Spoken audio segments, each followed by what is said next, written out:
Assalamualaikum warahmatullahi wabarakatuh. Alhamdulillahirrahmanirrahim. Wabihi nasta'in ala umuri dunya waddin. Wassalatu wassalamu ala asrofil anbiya'i wal mursalin wa ala alihi wa sahbihi ajmain. Rabbi shrah li sadri wa yassir li amri wahlul 'uqdatam min lisani yafqahu qawli, amma ba'd. Yang terhormat Ibu Zulesti Eka Putri, SEMSI AK, selaku dosen pengampu mata kuliah Sistem Informasi Akuntansi, dan teman-teman yang kami banggakan. Pada kesempatan kali ini, saya Rio Firmansyah, perwakilan dari kelompok 6, izin mempresentasikan hasil diskusi kami terkait materi Enterprise Research Planning atau disingkat ERP.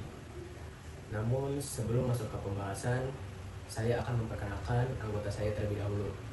Yang pertama, nama saya Rio Firmansyah dengan NIM 112308213 selaku moderator pada presentasi kali ini. Dan rekan saya, Perkenalkan, nama saya Anissa Zahra Putri dengan NIM akhir 17. Perkenalkan, nama saya Fajar Biasa Sutikno dengan NIM belakang 57.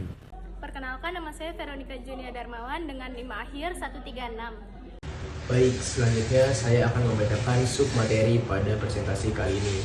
Yang pertama ada dasar ERP atau Enterprise Research Planning, lalu dilanjutkan dengan model-model ERP, dan dilanjutkan dengan aplikasi ERP di perusahaan. Pada era digital ini, perusahaan-perusahaan di berbagai sektor mengandalkan teknologi untuk meningkatkan efisiensi dan produktivitas. Salah satu peran kunci yang memainkan dalam transformasi bisnis adalah Enterprise Research Planning atau disingkat ERP. Lalu, apa sih itu ERP? ERP adalah model sistem informasi yang memungkinkan organisasi dalam mengotomatisasi dan mengintegrasikan proses bisnis utamanya. Dalam sistem ERP, terdapat suatu fungsi yang dibutuhkan perusahaan, seperti pengelolaan stok, produksi, akuntansi, penggajian, dan lain-lain. Tujuan utama ERP adalah mengatasi batasan-batasan tradisional dan fungsional dalam organisasi, dengan memfasilitasi pertukaran data dan informasi. Namun, dalam implementasi sistem ERP dapat menjadi upaya besar dan memakan waktu yang cukup panjang, seperti kompleksitas dan skala sistem ERP. Maka dari itu, hanya sebagian kecil perusahaan yang bersedia atau mampu mengalokasikan persediaan fisik dan keuangan serta dalam pengambilan risiko dalam pengembangan sistem ERP itu sendiri. Pembahasan selanjutnya adalah karakteristik sistem ERP. Apa saja sih karakteristik dari sistem ERP itu sendiri? Yang pertama, didesain pada lingkungan client server baik tradisional maupun berbasis web. Yang kedua, sistem ERP mengintegrasikan mayoritas bisnis proses yang ada. Yang ketiga, sistem ERP memproses seluruh transaksi organisasi perusahaan.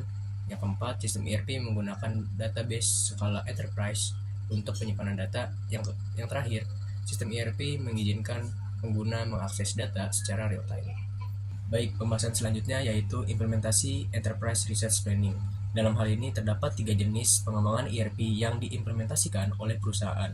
Yang pertama adalah ERP on-premise.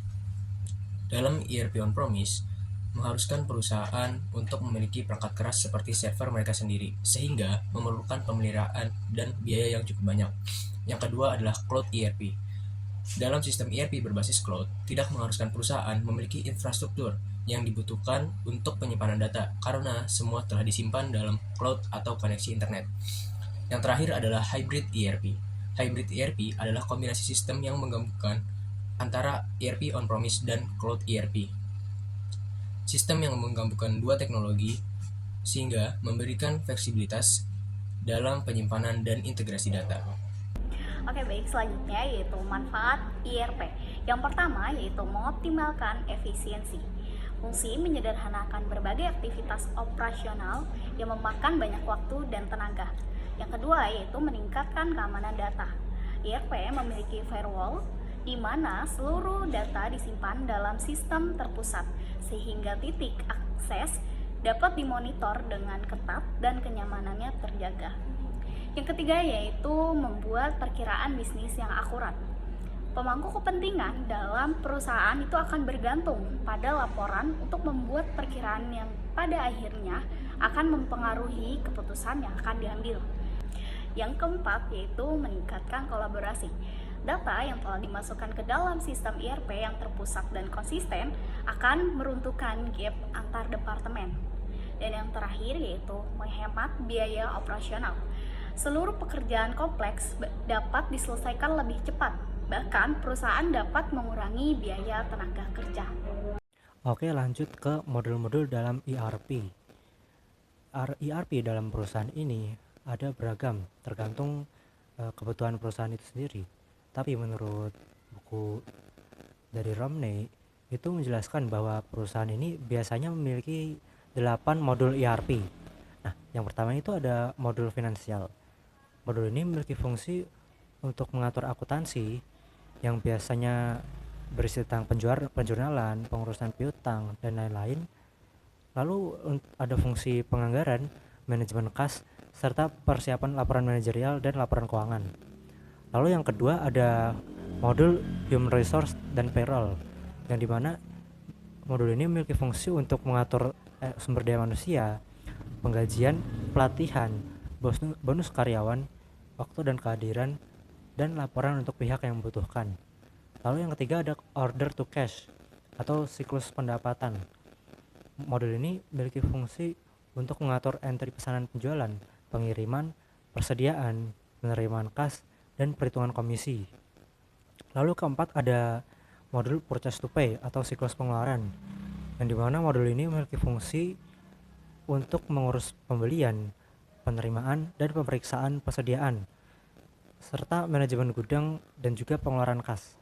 Lalu yang kelima ada manufacturing, yang dimana modul ini itu memiliki fungsi untuk mengatur tentang engineering, manajemen alur kerja, manajemen biaya, proses dan proyek manufaktur, serta tagihan bahan baku. Lalu yang keenam ada proyek manajemen, yang dimana modul ini itu mengatur tentang penetapan biaya, penagihan, waktu dan pengeluaran proyek ini, kinerja unit, dan manajemen aktivitas. Yang ketujuh ada customer relationship management, yang dimana modul ini itu mengatur tentang penjualan dan pemasaran, komisi, pelayanan, kontak customer, dan call center support. Lalu yang ke-8 ini ada sistem tools, yang dimana modul ini berfungsi sebagai alat untuk membuat master file data, menentukan arus informasi, pengendalian akses, dan lain-lain. Lalu meskipun ERP ini tampak sangat membantu, sangat efisien, tentunya segala sesuatu ini memiliki kelebihan dan kekurangan gitu. Nah, di sini kita akan membahas tentang kelebihan dan kekurangan ERP. Yang pertama dari segi kelebihan ini sendiri, ERP ini melakukan yang namanya integrasi data, di mana ERP ini menggabungkan semua data bisnis ke dalam satu sistem, sehingga informasi ini menjadi lebih akurat dan mudah diakses. Tentunya hal ini memungkinkan untuk pengambilan keputusan yang lebih baik dan cepat. Lalu yang kedua ada efisiensi, yang tentunya ERP ini membuat banyak proses bisnis ini bisa diotomatisasi, sehingga mengurangi kesalahan manusia dan meningkatkan produktivitas. Lalu yang ketiga ada standarisasi proses, yang dimana ERP ini mendorong penggunaan proses bisnis yang terstandarisasi, sehingga meningkatkan efisiensi dan mengurangi variasi. Yang keempat ada visibilitas bisnis, yang dimana ERP memberikan gambaran menyeluruh tentang kinerja bisnis, memungkinkan manajemen untuk memantau dan mengontrol operasi secara lebih efektif. Lalu yang terakhir ini ada skalabilitas, yang dimana ERP ini itu dapat disesuaikan dengan pertumbuhan perusahaan, sehingga investasi dalam sistem ERP ini itu lebih tahan lama. Nah, lalu sudah kelebihan, ERP ini juga memiliki kekurangan semestinya, yaitu yang pertama ada biaya yang tinggi, yang dimana implementasi ERP ini seringkali membutuhkan investasi yang besar, baik dalam hal perangkat lunak, hardware, maupun konsultasi. Lalu yang kedua ada kompleksitas. ERP ini adalah sistem yang kompleks, sehingga membutuhkan waktu dan sumber daya yang signifikan untuk mengimplementasikan dan mengelola ERP ini sendiri. Lalu yang ketiga ada perubahan proses bisnis, yang dimana implementasi ERP ini sendiri seringkali mengharuskan adanya perubahan dalam proses bisnis, yang dimana itu dapat menimbulkan resistensi dari karyawannya, karena karyawan ini membutuhkan adaptasi. Sedangkan kita ketahui ada beberapa orang ini ada yang tidak ingin keluar dari zona nyaman seperti itu. Lalu yang terakhir ada waktu implementasi. Implementasi ERP ini bisa memakan waktu yang lama karena adanya resistensi tadi yang disebutkan, dan juga diperlukan adanya proses adaptasi sehingga perusahaan perlu memiliki kesabaran dan komitmen yang tinggi.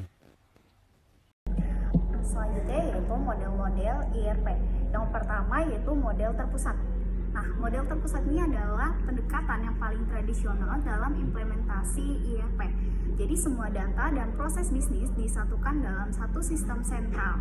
Model ini itu sangat efektif untuk perusahaan dengan struktur organisasi yang sederhana dan memiliki kebutuhan yang relatif seragam di seluruh perusahaan. Yang kedua yaitu model terdistribusi. Model terdistribusi ini menyebarluaskan elemen-elemen ERP ke berbagai lokasi fisik atau unit bisnis dalam perusahaan. Nah, model ini itu cocok untuk perusahaan yang memiliki operasi terdesentralisasi atau memiliki banyak cabang di berbagai lokasi geografis. Yang selanjutnya yaitu model cloud. Dalam model ini, perangkat lunak ERP di-hosting di infrastruktur cloud dan diakses melalui internet. Model ini juga memberikan skalabilitas yang lebih besar, memungkinkan perusahaan untuk menyesuaikan ukuran solusi mereka sesuai dengan kebutuhan mereka saat ini. Yang keempat yaitu model software as a service. Model ini adalah varian dari model cloud di mana perusahaan berlangganan perangkat lunak ERP daripada membelinya secara langsung. Dalam model ini, perangkat lunak di-hosting oleh penyedia layanan dan diakses melalui internet. Yang kelima yaitu model hybrid. Model hybrid ini adalah jenis sistem ERP dua tingkat yang menggabungkan penerapan berbasis on-premise dan cloud untuk memberikan fleksibilitas kepada bisnis dalam memilih penerapan terbaik untuk setiap aplikasi. Selanjutnya adalah aplikasi dari ERP. Yang pertama itu ada SAP atau System Application and Processing. SAP adalah salah satu sistem ERP terbesar dan paling banyak digunakan di dunia. Perusahaan menggunakan SAP untuk mengintegrasikan berbagai fungsi bisnis seperti keuangan, produksi, sumber daya manusia, dan distribusi. Selanjutnya yang kedua adalah Sage Intacct. Sage Intacct ini dikembangkan oleh perusahaan asal Amerika Serikat. Saat ini Sage Intacct berfokus pada pengelolaan keuangan perusahaan. Adapun kelebihan dari Sage Intacct yaitu memiliki tampilan yang mudah digunakan, lalu fiturnya yang lengkap, transaksi pembelian yang cepat, dan sistem keamanan yang tinggi. Lalu yang ketiga adalah Odoo ERP. Odoo ini merupakan perangkat lunak open source yang digunakan untuk mengelola bisnis perusahaan secara menyeluruh. Produk ERP ini dikembangkan oleh perusahaan asal Amerika Serikat. Yang keempat adalah Oracle's e-Business Suite. Oracle ini dikembangkan oleh Oracle Corporation yang berasal dari Amerika Serikat. Modul fungsi yang termuat di dalamnya seperti SCM, HRMS, Project Procurement, dan CRM. Adapun kelebihan dari Oracle ini yaitu perencanaan rantai nilai, manajemen portofolio proyek dikelola secara akurat, dan dilengkapi dengan kemampuan analitik SDM. Sekarang kita masuk ke bagian studi kasus. Di sini kita ada PT Maju Jaya, yang dimana PT Maju Jaya adalah perusahaan manufaktur menengah yang memproduksi berbagai jenis komponen elektronik. Seiring dengan pertumbuhan bisnis, perusahaan menghadapi berbagai tantangan seperti data produksi, keuangan, dan pelanggan yang terfragmentasi atau tidak terintegrasi. Lalu masih banyak proses bisnis yang dilakukan secara manual sehingga rentan terhadap kesalahan dan kurang efisien. Lalu kurangnya visibilitas terhadap data perusahaan sehingga pihak manajemen ini sulit untuk mengambil keputusan yang tepat dan cepat. Lantas apa solusinya? Di sini perusahaan yang pertama dapat melakukan analisis kebutuhan. Perusahaan melakukan pemetaan proses bisnis yang ada dan mengidentifikasi area-area yang perlu dibenahi. Lalu perusahaan melakukan konfigurasi sistem, yang dimana perusahaan mengkonfigurasi sistem ERP ini sesuai dengan kebutuhan spesifik perusahaan. Konfigurasi ini di dalamnya termasuk penyesuaian modul-modul yang akan digunakan. Lalu perusahaan perlu melakukan pelatihan kepada seluruh pengguna sistem ERP agar dapat mengoperasikan sistem dengan baik. Setelah itu, perusahaan mulai melakukan migrasi data dari sistem lama ke sistem yang baru dan memulai penggunaan sistem ERP yang baru ini secara penuh.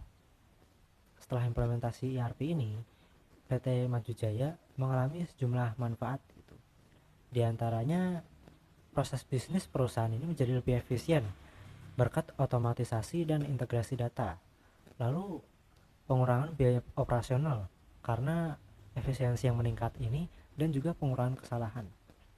Lalu data perusahaan juga menjadi lebih akurat dan terintegrasi sehingga memudahkan dalam pengambilan keputusan. Selain itu, pihak manajemen ini memiliki visibilitas yang baik terhadap kinerja perusahaan gitu, sehingga dapat mengidentifikasi masalah lebih cepat dan mengambil tindakan yang tepat. Lalu yang terakhir ini, ERP ini melibatkan seluruh stakeholder mulai dari manajemen hingga karyawan, sehingga sangat penting gitu untuk memastikan keberhasilan implementasi ERP dalam jangka panjang. Baik, berdasarkan pembahasan yang telah dibahas, dapat disimpulkan bahwa Enterprise Resource Planning merupakan sistem perangkat lunak modular yang dirancang untuk mengintegrasikan area fungsional utama dan proses bisnis perusahaan ke dalam satu sistem yang terpadu. Enterprise Resource Planning menstandarisasikan, menyederhanakan, dan mengintegrasikan proses bisnis seperti keuangan, sumber daya manusia, pengadaan, distribusi, dan departemen lainnya. Bagaimanapun, proses implementasi ERP tidak hanya berhenti sampai selesainya instalasi software komputer saja, tetapi harus dilanjutkan dengan optimalisasi proses secara terus-menerus agar mencapai tujuan perusahaan yang yaitu pertumbuhan atau growth, ketangkasan atau agility, dan kemampuan menciptakan keuntungan atau profitability. Baik, berikut ini adalah referensi yang kami dapatkan. Yang pertama itu dari Romney dan Steinberg 2012 Accounting Information Systems. Lalu yang kedua itu ada dari Prayogo dan Maulana tentang enterprise, dan yang terakhir itu tentang sumber model-model ERP sendiri. Baik, sekian hasil pemaparan materi pada presentasi kali ini. Kami mengucapkan terima kasih atas atensi teman-teman saat kegiatan presentasi berlangsung. Kami berharap ilmu yang disampaikan dapat bermanfaat baik bagi teman-teman semua. Amin. Kemudian dilanjutkan dengan tahap atau sesi diskusi yang mekanismenya akan dijelaskan lebih lanjut.